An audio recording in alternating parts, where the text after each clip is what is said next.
ਸਤਿ ਸ਼੍ਰੀ ਅਕਾਲ, ਨਮਸਤੇ ਅਤੇ ਜੀ ਆਇਆਂ ਨੂੰ ਸਾਰਿਆਂ ਨੂੰ ਅੱਜ ਦੇ ਫੋਰਮ ਦੇ ਵਿੱਚ ਨਿੱਘਾ ਸਵਾਗਤ ਹੈ। ਤੁਹਾਡੀ ਸਿਹਤ ਤੁਹਾਡੇ ਹੱਥਾਂ ਵਿੱਚ। ਸਟ੍ਰੋਕ ਨੂੰ ਰੋਕਣਾ ਅਤੇ ਇਸ ਦਾ ਪ੍ਰਬੰਧ ਕਰਨਾ।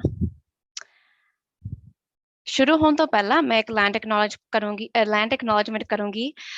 ਮੈਂ ਐਕਨੋਲਜ ਕਰਨਾ ਮੰਗਦੀ ਹਾਂ ਵੀ ਸਾਡਾ ਆਈਕਨ ਦਾ ਆਫਿਸ ਟ੍ਰੈਡੀਸ਼ਨਲ ਐਂਸੈਸਟਰਲ ਅਤੇ ਅਨਸੀਡਡ ਜ਼ਮੀਨਾਂ ਮਸਕੂਅਮ ਸਕੁਆਮਿਸ਼ ਅਤੇ ਸਲੇਵਟੂਥ ਇੰਡੀਜਨਸ ਲੋਕਾਂ ਦੀ। ਡਾਕਟਰ ਗੁਲਜ਼ਾਰ ਚੀਮਾ ਸਾਡੇ ਆਈਕਨ ਦੇ ਚੀਫ ਮੈਡੀਕਲ ਆਫਿਸਰ ਹਨ 11 ਸਾਲ ਤੋਂ। ਨਾਲੇ ਤੁਹਾਨੂੰ ਸਾਰਿਆਂ ਨੂੰ ਬਹੁਤ ਪਤਾ ਹੋਗਾ ਵੀ ਉਹ ਕਾਫੀ ਚਿਰ ਵਾਸਤੇ ਸਰੀ ਦੇ ਵਿੱਚ ਇੱਕ ਫੈਮਿਲੀ ਡਾਕਟਰ ਦੇ ਤੌਰ ਤੇ ਕੰਮ ਕਰ ਰਹੇ ਹਨ। ਉਹਨਾਂ ਨੇ ਆਪਣੀ ਪੜ੍ਹਾਈ ਪੰਜਾਬ ਯੂਨੀਵਰਸਿਟੀ ਤੋਂ ਕੀਤੀ ਸੀ ਤੇ ਫਿਰ ਉਸ ਤੋਂ ਬਾਅਦ ਉਹਨਾਂ ਨੇ ਟ੍ਰੇਨਿੰਗ ਲਈ ਸੀ ਨਿਊਫਾਊਂਡਲੈਂਡ ਯੂਨੀਵਰਸਿਟੀ, ਨਾਲੇ ਸਾਸਕਟੂਨ ਦੇ ਯੂਨੀਵਰਸਿਟੀ ਹਸਪੀਟਲ ਦੇ ਵਿੱਚ। ਨਾਲੇ ਡਾਕਟਰ ਚੀਮਾ ਪਹਿਲੇ ਵਿਅਕਤੀ ਹਨ ਜੋ ਕੈਨੇਡਾ ਵਿੱਚ MLA ਬਣੇ ਸੀ ਇੰਡੀਆ ਦੇ ਜੰਪਾਲ ਬਣ ਕੇ। ਸੋ ਫਿਰ ਹੁਣ ਮੈਂ ਡਾਕਟਰ ਚੀਮਾ ਨੂੰ ਇਜਾਜ਼ਤ ਦਊਂਗੀ ਤਾਂ ਕਿ ਉਹ ਆਪਣੇ ਪ੍ਰੈਜ਼ੈਂਟੇਸ਼ਨ ਸ਼ੁਰੂ ਕਰ ਸਕਣ।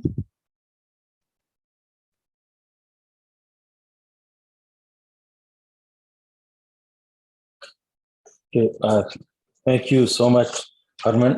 ਸਾਰਿਆਂ ਨੂੰ ਪਿਆਰ ਭਰੀ ਸਤਿ ਸ੍ਰੀ ਅਕਾਲ, ਨਮਸਕਾਰ ਤੇ ਗੁੱਡ ਆਫਟਰਨੂਨ। ਇਹ ਸਾਡਾ ਅੱਜ ਦੂਸਰਾ ਦਿਨ ਹੈ ਆਈਕਨ ਪ੍ਰੋਜੈਕਟ ਦਾ, ਜਿਹੜਾ ਅਸੀਂ ਸੈਮੀਨਾਰ ਕਰਨੇ ਪਏ ਹਾਂ ਕਿਉਂਕਿ ਇਸ ਟਾਈਮ ਦੇ ਵਿੱਚ ਕੋਵਿਡ ਕਰਕੇ ਅਸੀਂ ਫਿਜ਼ੀਕਲੀ ਤੁਹਾਡੇ ਨਾਲ ਨਹੀਂ ਮਿਲ ਸਕਦੇ, ਪਰ ਅਸੀਂ ਆਨਲਾਈਨ ਤੁਹਾਡੇ ਨਾਲ ਕਮਿਊਨੀਕੇਸ਼ਨ ਐਸਟੈਬਲਿਸ਼ ਕੀਤਾ।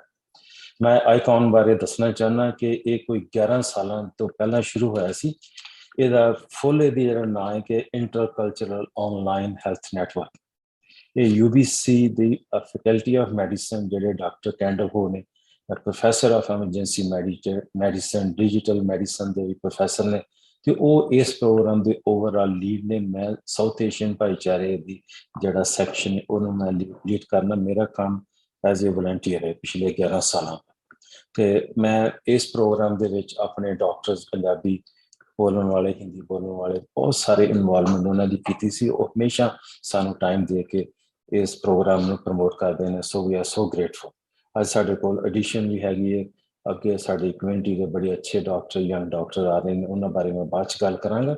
ਸਾਡਾ ਜਿਹੜਾ ਮਕਸਦ ਕੀ ਹੈ, ਪਹਿਲੀ ਗੱਲ ਤੇ ਜਿਹੜਾ ਪ੍ਰੋਗਰਾਮ ਹੈ ਇਹ ਪ੍ਰੋਮਿਸ ਫੰਡ ਕਰਦਾ। ਪਿਛਲੇ 11 ਸਾਲਾਂ ਵਿੱਚ ਕੋਈ ਵੀ ਜਿਹੜੀ ਵੀ ਗਵਰਨਮੈਂਟ ਆਈ ਹੈ ਉਹਨਾਂ ਸਾਰਿਆਂ ਨੇ ਇਸ ਪ੍ਰੋਗਰਾਮ ਨੂੰ ਫੰਡ ਕੀਤਾ। ਇਹਦਾ ਪਰਪਸ ਹੈ ਕਿ ਅਸੀਂ ਜਿਹੜੀਆਂ ਮਲਟੀ ਕਲਚਰਲ ਕਮਿਊਨਿਟੀਜ਼ ਨੇ ਤੇ ਜਿਹੜੇ ਸਾਡੇ ਇੱਥੇ ਇੰਡੀਜਨਸ ਲੋਕ ਨੇ, ਪੇਸ਼ੈਂਟਸ ਨੇ ਤੇ ਕੇਅਰ ਗਿਵਰ ਨੇ, ਉਹਨਾਂ ਤੱਕ ਇਨਫੋਰਮੇਸ਼ਨ ਕਿਸ ਤਰ੍ਹਾਂ ਪਹੁੰਚਾਣੀ, ਉਹਨਾਂ ਦੀ ਬੋਲੀ ਵਿੱਚ, ਉਹਨਾਂ ਦੀ ਲੈਂਗੁਏਜ ਦੇ ਵਿੱਚ। ਤੇ ਜਿਹੜੀਆਂ ਪ੍ਰੋਬਲਮਸ ਨੇ ਲੰਬੇ ਸਮੇਂ ਵਾਲੀਆਂ, ਜਿਸ ਤਰ੍ਹਾਂ ਕ੍ਰੋਨਿਕ ਡਿਜ਼ੀਜ਼ਸ ਦੀ ਜਿਹੜੀਆਂ ਨਾ, ਉਹਨੂੰ ਰੋਕਥਾਮ ਵਾਸਤੇ ਤੇ ਉਹਦੀ ਮੈਨੇਜਮੈਂਟ ਵਾਸਤੇ ਕੀ ਅਸੀਂ ਕਰ ਸਕਦੇ ਹਾਂ, ਉਹ ਲੋਕਾਂ ਤੱਕ ਅਸੀਂ ਪਹੁੰਚਾਉਣਾ। ਥਰਡ ਸਾਡਾ ਆਬਜੈਕਟਿਵ ਹੈ ਕਿ ਜਿਹੜੀ ਇਨਫੋਰਮੇਸ਼ਨ ਦੇਣੀ ਹੈ ਉਹ ਗੱਪਸ਼ਪ ਨਹੀਂ ਮਾਰਨੀ, ਉਹ ਦੇਣੀ ਹੈ ਕਿ ਰੈਲੇਵੈਂਟ ਇਨਫੋਰਮੇਸ਼ਨ ਜਿਹੜੀ ਕਿ ਆਪਣੇ ਜਿਹੜੇ BC ਦੇ ਨਿਵਾਸੀਆਂ ਤੱਕ ਪਹੁੰਚਾਉਣੀ ਹੈ, ਜਿਹੜੀ ਐਕਚੁਅਲੀ ਉਹ ਹੋ ਰਿਹਾ ਸਾਇੰਸ ਦੇ ਮੁਤਾਬਕ, ਪਰ ਤੁਹਾਡੀ ਬੋਲੀ ਵਿੱਚ। ਫਿਰ ਸਾਡਾ ਹੁੰਦਾ ਕਿ ਅਸੀਂ ਜਿਹੜਾ ਕਮਿਊਨੀਕੇਸ਼ਨ ਹੈ, ਇਹਦਾ ਇੱਕ ਬੜਾ ਸੋਹਣਾ ਕਨਵਰਸੇਸ਼ਨ ਦਾ ਇੱਕ ਟਾਈਮ ਹੈ ਕਿ ਕਮਿਊਨਿਟੀ ਦੇ ਨਾਲ members of the health care, ਜਿਹੜੇ ਸਾਡੇ ਪ੍ਰੋਫੈਸ਼ਨਲਸ ਨੇ ਜਾਂ ਜਿਹੜੇ ਸਪੋਰਟ ਸਟਾਫ ਹੈ, ਉਹਨਾਂ ਨਾਲ ਕਨੈਕਸ਼ਨ ਤੁਸੀਂ ਕਿਸ ਤਰ੍ਹਾਂ ਬਣਾਉਣਾ। ਸੋ ਇਹ ਸਾਡੇ ਮੇਨ ਆਬਜੈਕਟਿਵ ਨੇ ਜੋ ਉਹਦਾ ਪ੍ਰੋਗਰਾਮ ਅਸੀਂ ਸ਼ੁਰੂ ਕੀਤਾ। ਫਿਰ ਅੱਜ ਦਾ ਜਿਹੜਾ ਸਾਡਾ ਫਾਰਮ ਹੈ, ਇਹਦੇ ਵਿੱਚ ਅਸੀਂ ਜਿਸ ਤਰ੍ਹਾਂ ਕੱਲ੍ਹ ਵੀ ਕੀਤਾ ਸੀ ਕਿ ਸ਼ੁਰੂ ਦੇ ਵਿੱਚ ਕਿ ਸਟ੍ਰੋਕ ਦੀ ਜਿਹੜੀ ਹੈ ਨਾ, ਕੱਲ੍ਹ ਅਸੀਂ ਉਹਦੀ ਪ੍ਰੀਵੈਂਸ਼ਨ ਬਾਰੇ ਗੱਲ ਕੀਤੀ ਸੀ ਕਿ ਓਵਰਵਿਊ ਕੀਤਾ ਸੀ ਵੀ ਤੁਸੀਂ ਪਹਿਲਾਂ ਕਿਸ ਤਰ੍ਹਾਂ ਇਹਦੀ ਪਹਿਚਾਣ ਕਿਸ ਤਰ੍ਹਾਂ ਕਰਨੀ ਹੈ, ਇਹਦੇ ਲੱਛਣ ਕੀ ਨੇ, ਕਿਸ ਤਰੀਕੇ ਨਾਲ ਪ੍ਰੈਜ਼ੈਂਟ ਕਰਦਾ, ਇਹਨੂੰ ਡਾਇਗਨੋਸ ਕਿਸ ਤਰ੍ਹਾਂ ਕਰਨਾ, ਇਹਦਾ ਇਲਾਜ ਕਿਸ ਤਰ੍ਹਾਂ ਕਰਨਾ, ਡਾਈਟ ਤੁਹਾਡੀ ਕਿਹੜੀ ਇੰਪੋਰਟੈਂਟ ਹੈ, ਕਿਸ ਤਰੀਕੇ ਨਾਲ ਤੁਸੀਂ ਇਹਨੂੰ ਡੀਲ ਕਰਨਾ, ਤੁਹਾਡੇ ਕੋਲ ਡਿਜੀਟਲ ਟੂਲਸ ਕਿਹੜੇ ਨੇ ਪੇਸ਼ੈਂਟ ਨੂੰ ਅਸਿਸਟ ਕਰਨ ਵਾਸਤੇ, ਕੇਅਰ ਗਿਵਰਸ ਵਾਸਤੇ ਤੇ ਹੈਲਥ ਕੇਅਰ ਪ੍ਰੋਫੈਸ਼ਨਲਸ ਵਾਸਤੇ। ਅੱਜ ਜਿਹੜਾ ਥੋੜਾ ਜਿਹਾ ਅਸੀਂ ਹੋਰ ਡੀਪਰ ਜਾ ਰਹੇ ਹਾਂ ਇਸ ਕੰਮ ਦੇ ਵਿੱਚ ਕਿ ਸਟ੍ਰੋਕ ਕੀ ਹੈ, ਇਹਨੂੰ ਮੈਨੇਜ ਕਿਸ ਤਰ੍ਹਾਂ ਕਰਨਾ, ਤੇ ਜਿਹੜੇ ਸਟ੍ਰੋਕ ਦੇ ਨੇ ਸਾਡੀ ਜਿਹੜੀ ਮਾਨਸਿਕ ਤੌਰ ਜਿਹੜੀ ਹੈਲਥ ਹੈ ਉਹਦੇ ਤੇ ਕਿਸ ਤਰ੍ਹਾਂ ਇਹਦਾ ਅਸਰ ਪੈਂਦਾ, ਤੇ ਜਿਹੜੀਆਂ ਸਾਡੀਆਂ ਐਬਿਲਿਟੀਜ਼ ਨੇ ਫੰਕਸ਼ਨ ਕਰਨ ਦੀਆਂ, ਤੇ ਬਾਅਦ ਦੇ ਵਿੱਚ ਰੀਹੈਬਿਲਿਟੇਸ਼ਨ ਦਾ ਕੀ ਰੋਲ ਹੈ। ਅਸੀਂ ਤੁਹਾਨੂੰ ਪ੍ਰੈਕਟੀਕਲ ਟਿਪਸ ਦਿਆਂਗੇ ਤੇ ਕਮਿਊਨਿਟੀ ਰਿਸੋਰਸਿਸ ਪੇਸ਼ੈਂਟ ਵਾਸਤੇ ਕਿਹੜੇ ਹੈਗੇ ਨੇ ਉਹਨਾਂ ਬਾਰੇ ਵੀ ਤੁਹਾਡੇ ਨਾਲ ਗੱਲ ਕਰਾਂਗੇ। ਅੱਜ ਮੈਂ ਵਿਕਟੋਰੀਆ ਲੋਹੀਡ ਐਂਡ कैटलिन आर्चीबाल्ड। ये सानू दोनों ਜਿਹੜੇ ਪ੍ਰੈਜ਼ੈਂਟਰ ਨੇ ਇਹ ਫੈਮਿਲੀ ਕੇਅਰ ਗਿਵਰਸ ਆ BC ਤੇ ਹਾਰਟ ਐਂਡ ਸਟ੍ਰੋਕ ਫਾਊਂਡੇਸ਼ਨ ਤੋਂ ਨੇ। ਇਹ ਦੱਸਣਗੇ ਕਿ ਜਿਹੜੀਆਂ ਫੈਮਲੀਜ਼ ਨੇ ਤੇ ਜਿਹੜੇ ਕੇਅਰ ਗਿਵਰ ਨੇ ਤੇ ਜਿਹੜੇ ਸਟ੍ਰੋਕ ਦੇ ਪੇਸ਼ੈਂਟ ਨੇ ਉਹਨਾਂ ਨੂੰ ਮੈਂਟਲ ਤੇ ਫਿਜ਼ੀਕਲ ਜਿਹੜੀ ਹੈਲਥ ਘਰ ਦੇ ਵਿੱਚ ਕਿਸ ਤਰੀਕੇ ਨਾਲ ਉਹਨਾਂ ਦੀ ਇਹ ਹੈਲਪ ਕਰ ਸਕਦੇ ਨੇ, ਕਿਹੜੇ ਰਿਸੋਰਸਿਸ ਨੇ ਜਾਂ ਕਿਹੜੀਆਂ ਸਰਵਿਸਿਜ਼ ਅਵੇਲੇਬਲ ਨੇ ਕਿ ਜਿਹੜੀਆਂ ਪੇਸ਼ੈਂਟਸ ਨੂੰ ਤੇ ਕੇਅਰ ਗਿਵਰ ਨੂੰ ਮਿਲ ਸਕਦੀਆਂ। ਕਿਉਂਕਿ ਜਦੋਂ ਪੇਸ਼ੈਂਟ ਨੂੰ ਸਟ੍ਰੋਕ ਹੋ ਗਿਆ, ਉਹ ਪ੍ਰੋਬਲਮ ਆ ਗਈ, ਉਸ ਤੋਂ ਬਾਅਦ ਰੀਹੈਬਿਲਿਟੇਸ਼ਨ ਵੀ ਹੋ ਗਈ। ਰੀਹੈਬਿਲਿਟੇਸ਼ਨ ਤੋਂ ਬਾਅਦ ਜਦੋਂ ਪੇਸ਼ੈਂਟ ਘਰ ਆ ਗਿਆ ਤੇ ਪੇਸ਼ੈਂਟ ਘਰ ਆ ਕੇ ਪੇਸ਼ੈਂਟ ਨੂੰ ਤੇ ਫੈਮਿਲੀ ਨੂੰ ਬਹੁਤ ਐਡਜਸਟਮੈਂਟ ਕਰਨੀ ਪੈਂਦੀ ਹੈ ਤੇ ਕਈ ਵਾਰੀ ਇਹ ਨਹੀਂ ਪਤਾ ਹੁੰਦਾ ਕਿ ਕਿਹੜੀਆਂ ਸਰਵਿਸਿਜ਼ ਅਵੇਲੇਬਲ ਨੇ। ਸੋ ਤੁਹਾਨੂੰ ਇਸ ਜਿਹੜੀ ਨੈਕਸਟ ਪ੍ਰੈਜੈਂਟੇਸ਼ਨ ਵਾਸਤੇ ਵਿੱਚ ਤੁਹਾਨੂੰ ਐਕਸਪਲੇਨ ਕਰਨਗੇ ਕਿ ਤੁਸੀਂ ਕਿਹੜੀ ਸਰਵਿਸ ਦੀ ਐਕਸੈਸ ਤੁਸੀਂ ਲੈ ਸਕਦੇ ਹੋ। ਸੋ ਮੈਂ ਇਹਨਾਂ ਨੂੰ ਜੀ ਆਇਆਂ ਕਹਿੰਦਾ।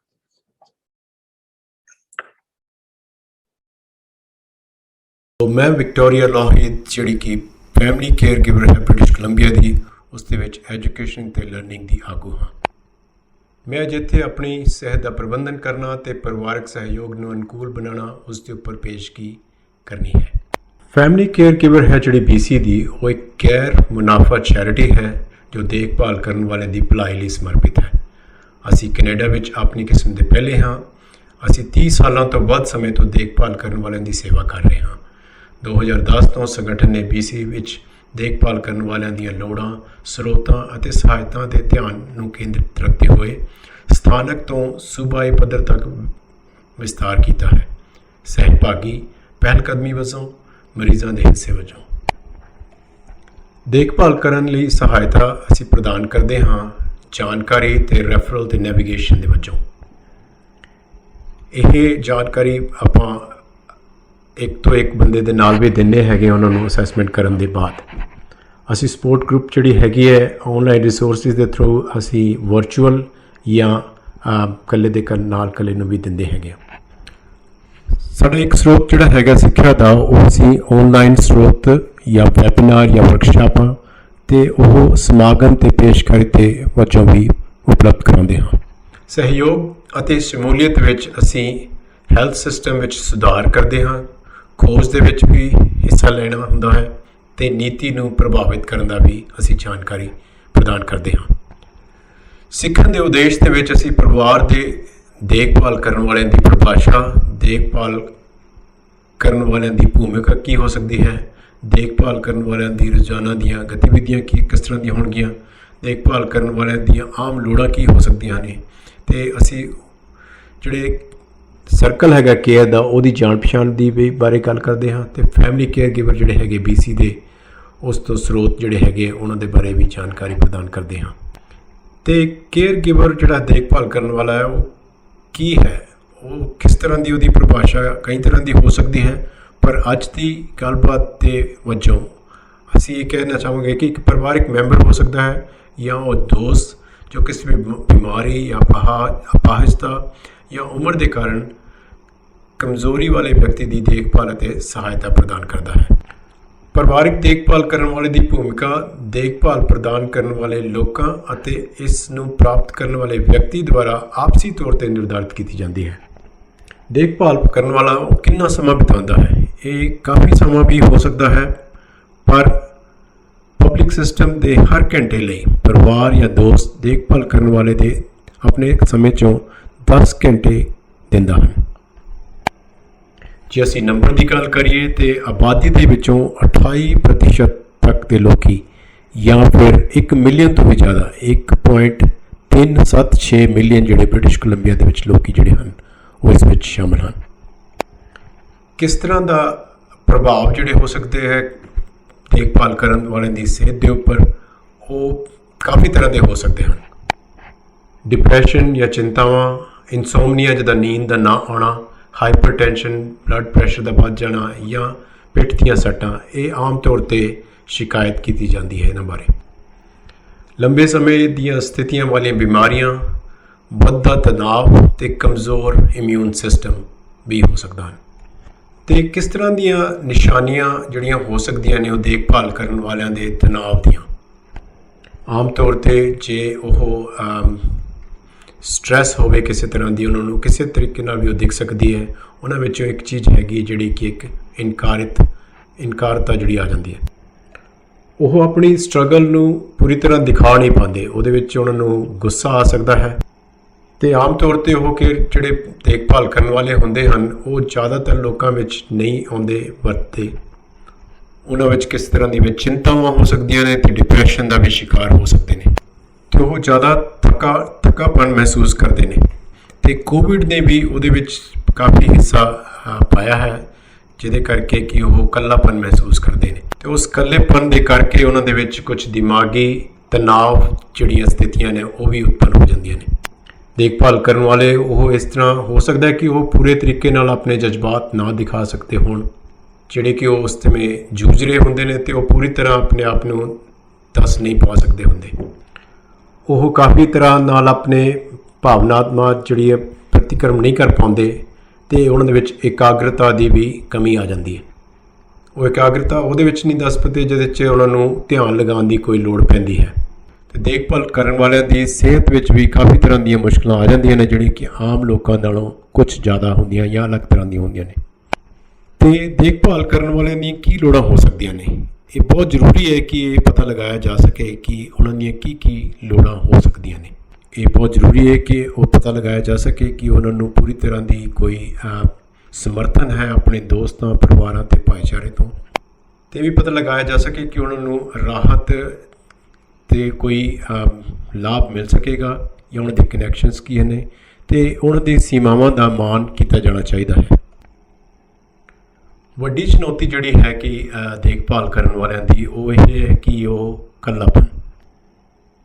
ਇਹ ਬਹੁਤ ਮੁਸ਼ਕਿਲ ਹੁੰਦਾ ਹੈ ਆਪਣੇ ਕਨੈਕਸ਼ਨਸ ਨੂੰ ਬਣਾ ਕੇ ਰੱਖਣਾ ਜਦੋਂ ਕਿ ਤੁਸੀਂ ਵਿਵਸਥ ਹੁੰਦੇ ਹੋ ਤੇ ਤੁਸੀਂ ਆਪਣੇ ਕੰਮ ਦੇ ਵਿੱਚ ਬਹੁਤ ਜ਼ਿਆਦਾ ਵਿਵਸਥ ਹੁੰਦੇ ਹੋ ਜੋ ਤੁਸੀਂ ਕਰ ਰਹੇ ਹੁੰਦੇ ਹੋ ਇੱਕ ਦੇਖਭਾਲ ਕਰਨ ਦੇ ਵਜੋਂ। ਤੇ ਜ਼ਿਆਦਾਤਰ ਸਮੇਂ ਉਹਨਾਂ ਦਾ ਉਹ ਚੀਜ਼ਾਂ ਕਰਨ ਵਿੱਚ ਨਿਕਲ ਜਾਂਦਾ ਹੈ ਜਿਨ੍ਹਾਂ ਵਿੱਚ ਜੋ ਚੀਜ਼ਾਂ ਉਹ ਕਰ ਰਹੇ ਹੁੰਦੇ ਹਨ। ਤੇ ਉਹਦੇ ਕਰਕੇ ਕਿ ਉਹ ਆਪਣੇ ਪਰਿਵਾਰ ਦੇ ਨਾਲ ਜਾਂ ਜਿਹਦੀ ਦੇਖਭਾਲ ਕਰ ਰਹੇ ਹੁੰਦੇ ਨੇ ਉਹਦੇ ਨਾਲ ਕਾਫੀ ਜ਼ਿਆਦਾ ਵਿਵਸਥ ਰਹਿੰਦੇ ਨੇ, ਜਿਹਦੇ ਕਰਕੇ ਕਿ ਉਹ ਆਪਣਾ ਜਿਹੜਾ ਸਮਾਜਿਕ ਕਨੈਕਸ਼ਨਸ ਹੁੰਦੇ ਨੇ ਉਹਨਾਂ ਨੂੰ ਪੂਰੀ ਤਰ੍ਹਾਂ ਨਹੀਂ ਨਿਭਾ ਪਾਉਂਦੇ।